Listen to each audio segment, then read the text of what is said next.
অবশেষে ছাত্রদলের নতুন কমিটির একটি খসড়া বিএনপির চেয়ারম্যান তারেক রহমানের টেবিলে পৌঁছেছে। তারেক রহমান ছাত্রদলের সাংগঠনিক অভিভাবক হিসেবে বিএনপির ছাত্র বিষয়ক সম্পাদক সহ গুরুত্বপূর্ণ দায়িত্বশীলদের সঙ্গে আলোচনা করে কমিটি চূড়ান্ত করবেন।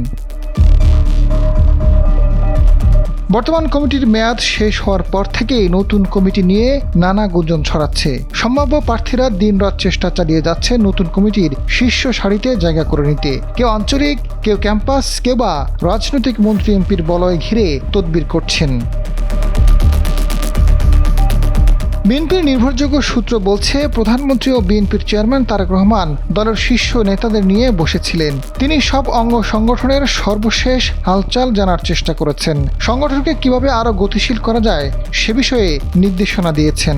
সরকারে থাকায় যাতে সংগঠন দুর্বল হয়ে না পড়ে সেদিকে সতর্ক থাকার কথা বলেছেন। বিশেষ করে ছাত্রদলকে ক্যাম্পাস অঙ্গন শান্তিপূর্ণ রাখার পরামর্শ দিয়েছেন। ছাত্রদলের কমিটি নিয়ে অঙ্গ সংগঠনগুলোর নেতৃত্বে হালনাগাদ করতে চান তারেক রহমান। এরই মধ্যে কমিটির একটি খসড়া তৈরি করা হয়েছে। ছাত্র বিষয়ক সম্পাদক ও সংসদের হুইপ রফিকুল ইসলাম বকুলের সঙ্গে আলোচনা করে চূড়ান্ত করবেন। তার মতামত বিভিন্ন সরকারি বেসরকারি নিরপেক্ষ সংস্থার রিপোর্ট ও সংশ্লিষ্টদের সঙ্গে আলোচনা করে কমিটি চূড়ান্ত করবেন বিএনপি চেয়ারম্যান। এদিকে কারা পরবর্তী কমিটিতে আসতে পারেন তাদের মধ্যে সভাপতি হিসেবে আলোচনার দৌড়ে এগিয়ে রয়েছেন ছাত্রদলের বর্তমান কেন্দ্রীয় সাংগঠনিক সম্পাদক আমানুল্লাহ আমান। প্রধানমন্ত্রী তাকে রাজনৈতিকভাবে পছন্দ করেন, তার বিষয়টি অবশ্যই সামনের দিকে থাকবে।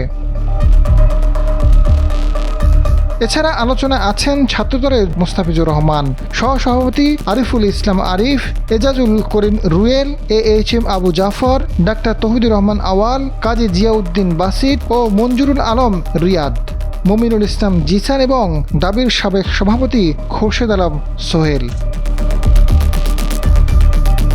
সাধারণ সম্পাদক পদে এগিয়ে আছেন ছাত্রদলের ইব্রাহিম খলিল। এছাড়া আলোচনা আছেন মাসুম বিল্লাহ ও রাজু আহমেদ, ঢাকা বিশ্ববিদ্যালয়ের ছাত্রদলের সভাপতি গণেশ চন্দ্র রায় সাহস ও সাধারণ সম্পাদক নাহিদুজ্জামান শিপন। আজাদ ফারুক, সময়ের আলো।